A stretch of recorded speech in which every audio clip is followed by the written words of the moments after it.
Hey all, today I have the opportunity to check out the 2025 Nissan Armada, and this vehicle is all new for this model year, and they have packed it with a lot of technology. So this is going to be a tech check review of this full-size SUV, and yeah, there's some stuff on here that I've never seen before. So let's take a look at this week's car du jour, the 2025 Nissan Armada. All right, let's just start with this right here. And, before we even go there, let me just point out I'm in a studio. I have accessory mode on. There is no carbon monoxide poisoning happening, and the engine is fine. That is on because I'm in accessory mode. Okay, so you have the single swath of glass, and this is a new trend that we're seeing in a lot of vehicles these days, and it goes from gauge cluster all the way over to infotainment system. You have the ability to change how this looks a little bit by going through here, and then you can go into your change meter, and it gives you the option to change it just a little bit. So it's nothing drastic, but you do have the ability to change how that looks. Also, you will notice that there's a background through here that this is a change of, I forget exactly what they call it, but essentially it changes as the day goes on. So because the sun is setting right now, obviously you can't see that because I'm inside, this looks like a little bit of a sunset in the background. So throughout the day, that will change to match what it's like outside. I think that's kind of cool. So then when you come over here into your infotainment screen, you do have Google built in. So this is going to be a 5-year free trial, and then they haven't discerned what the price is going to be after 5 years. So if you plan on owning the vehicle longer than 5 years, just be aware there will be a subscription fee to use your Google Maps and Google Assistant and all that stuff after 5 years. And you may actually want to pay that subscription fee because there's a lot of stuff included with the Google built-in, because you can do things like, hey Google, tell me a joke. How did the fire fall in love? It found its perfect match. It's perfect match. Or you can say, hey Google, turn up the heat. Got it. Turning up the temperature by 4 degrees. So what the Google system will allow you to do is use voice commands to be able to change your climate controls, turn on your heated steering wheel, turn on your heated seat, as well as set your navigation or have the vehicle tell you a joke. I just think the natural way that this operates is really good and really well done. Plus, if you have your phone paired to the system, you have your Apple CarPlay as well, which is wireless, and that will allow you to do the Hey Siri, and you can do verbal commands through your phone as well. You know what? Let me pair my phone and let's see what Apple CarPlay looks like on the screen. All right, I now have my phone paired with the system so you can see how well this fills out the screen. I like the really big icons, and I think that Nissan has done a good job of designing this to fit within the screen parameters. The other thing that I really like about the system is the menu items that you have at the bottom that allow you to switch back and forth between the native system and your Apple CarPlay. So if you were using Google Maps, you can hit your Google Map icon there, but then you can very easily go back into Apple CarPlay here if you wanted to listen to your text messages or your voicemail messages, or you wanted to go into your Apple Music or podcasts. But then while you're listening to a podcast, if you want to change the climate control, again, you can hit that bottom button there and go into here and you can adjust all kinds of things.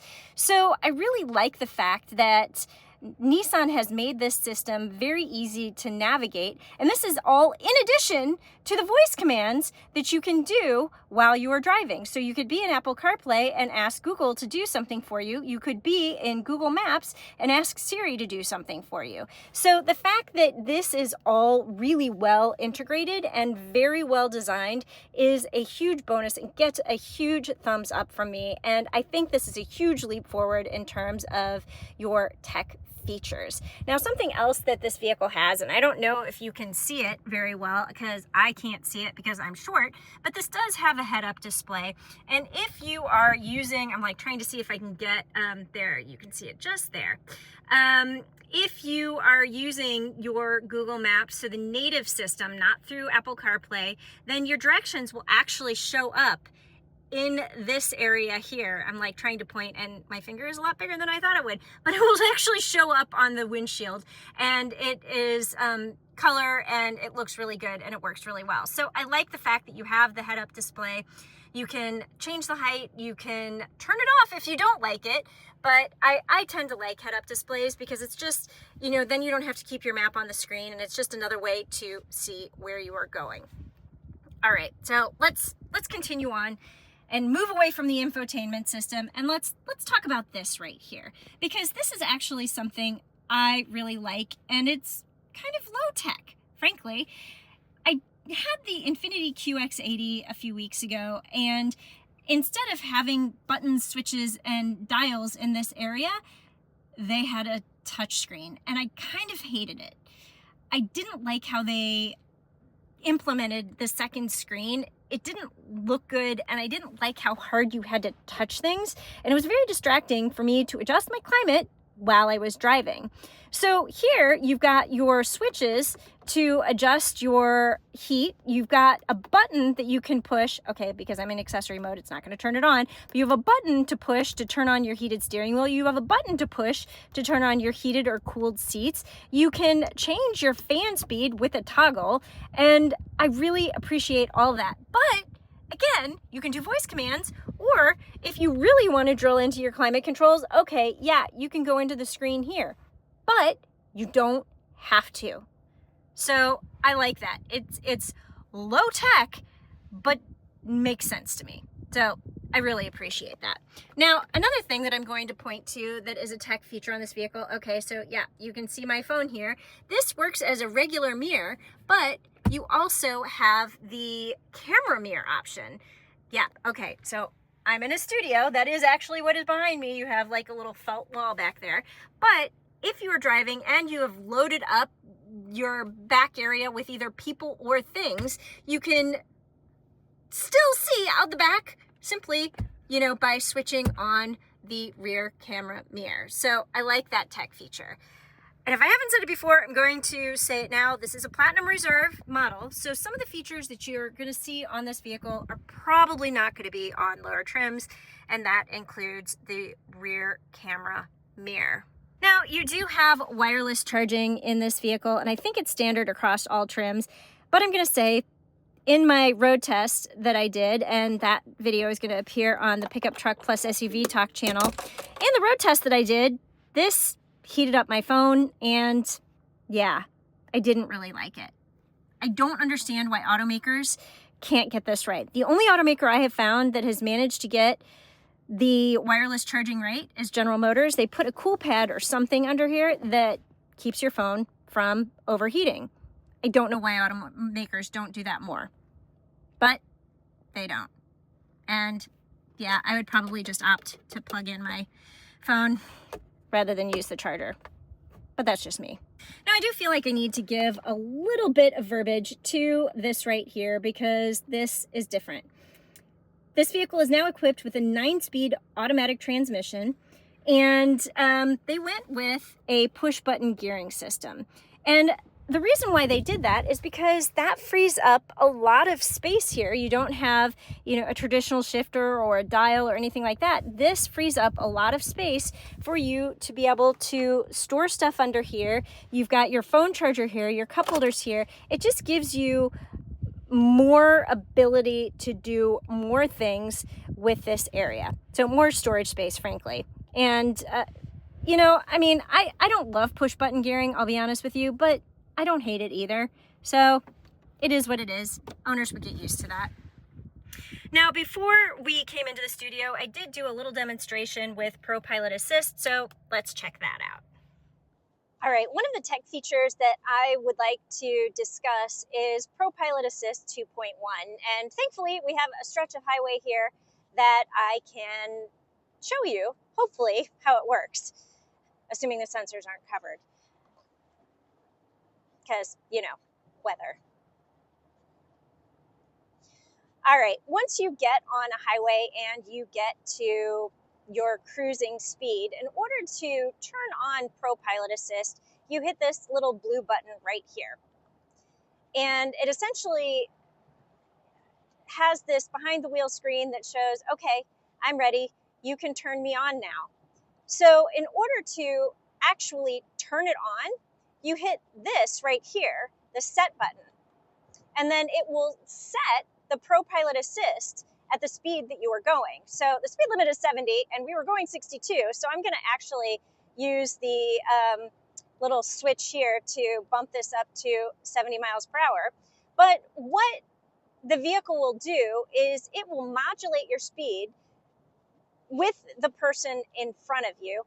And it is also centering the vehicle between the lane lines. So there is a little hands-on icon right now, so I cannot take my hands off the wheel. Right now, it is a hands-on system, but it is doing a steer assist, and it is also modulating my speed. So I have my foot off the gas, but ready to take the brake in case I have to, and I'm paying attention. There is a camera right here that is watching my eyes to make sure that I'm paying attention, and when the vehicle deems it safe or the area is safe, it would tell me to take my hands off the wheel. Because of the weather today, I don't know if that's going to happen because it's kind of slushy and the roads are a little bit icky. So we'll see if it gives us the opportunity to take our hands off the wheel today. I have tested this system in the Nissan Rogue and it works really well. So I'm assuming it would work similarly in the Armada, where it keeps you centered in the lane and doesn't bobble you back and forth. And you have lane change capability, but you have to put your hand on the steering wheel to change lanes. So that's a little low techy, but the system itself works pretty well, and you can keep your hands off the wheel for really a long time. I think I drove from Detroit all the way back to Chicago and only had to put my hands back on the wheel a couple times when I was driving the Nissan Rogue. If the system will allow you to take your hands off the wheel, essentially what it'll do is it'll just have a little icon that shows you taking your hands off the wheel. And this area will turn blue. But the ProPilot system itself works pretty naturally, and I feel like it modulates my speed the way I would modulate my speed. So it's not herky-jerky, and it does a really good job of turning corners and, you know, maintaining the lane even in like turn situations. So this is an intelligent system, and the cameras and sensors work together with the navigation system in order to control the speed and the steering. So even if this vehicle was going a lot faster and I was going 70 miles an hour, if I came to a curve, the vehicle might slow me down automatically, even if the car in front of me doesn't slow down, to account for the curve in the road. So I think it's a pretty cool system, and again, it works really well. Unfortunately, because of the weather today, I don't think we're going to get the chance to go hands-free, but just trust me when I say ProPilot Assist 2.1 works really well. Okay, before we exit the vehicle to talk about one more tech feature, I've got to talk about cameras. I've got to talk about cameras in the 2025 Nissan Armada because this is really cool. They have really upgraded this system. So in addition to giving you this whirly bird's eye view, you have a lot of camera angles that you can look at in this vehicle now, you know, from the front to, you know, surrounding the vehicle to, you know, to the sides to, you know, the around view. I don't know. There's just a lot going on here. And with this 3D view, you can actually hit these different cameras and show what is going on at each point in the vehicle. And I love that. Now, I have seen this in Toyota vehicles, so this is not new. It's not, you know, the only system like this. But there is something on this that I'm going to say is the only time that I have seen a feature like this on any vehicle, and that is this right here. You have an ultra wide view, ultra wide camera angle when you are looking out of the front. So okay, so we're just gonna do a little pan of what I'm looking at here.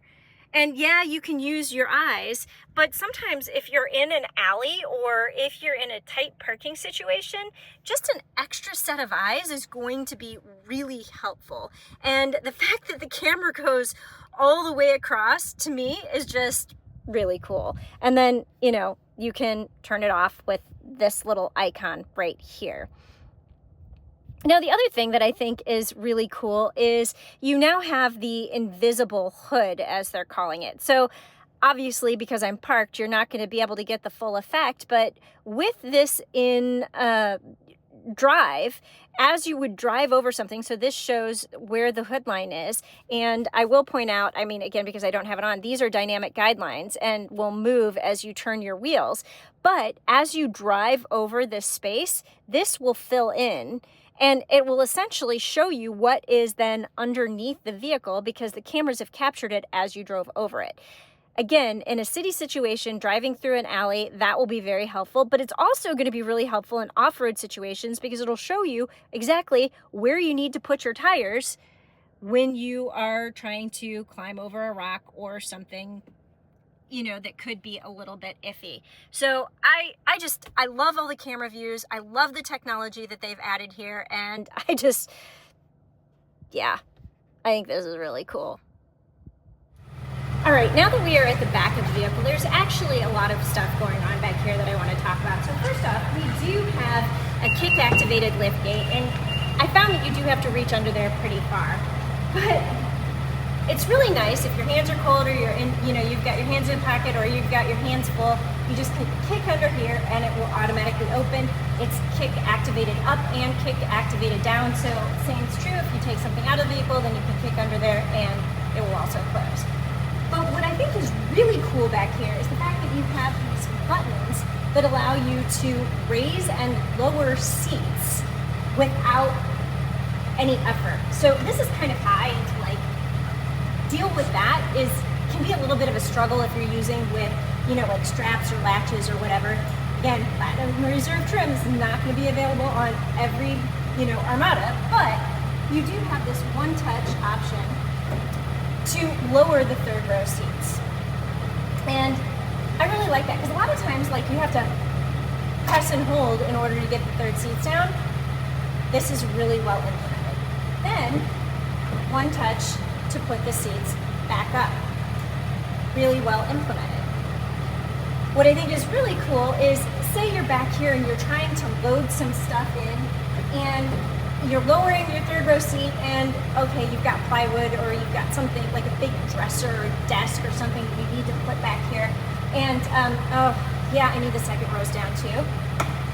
There's a button and you just press the button and it will automatically take your seats down. So I like the fact that you don't have to, you know, again, climb into the vehicle to get the seats to go down. So there's a lot of just stuff that makes your life a little bit easier back here. And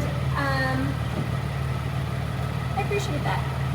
Now, the last thing that you have going on back here that is going to make your life easier is the fact that you have the air suspension and the ability to lower the vehicle.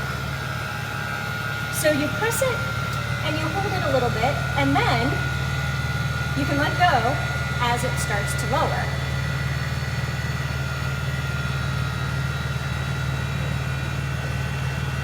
It lowers by 2 inches.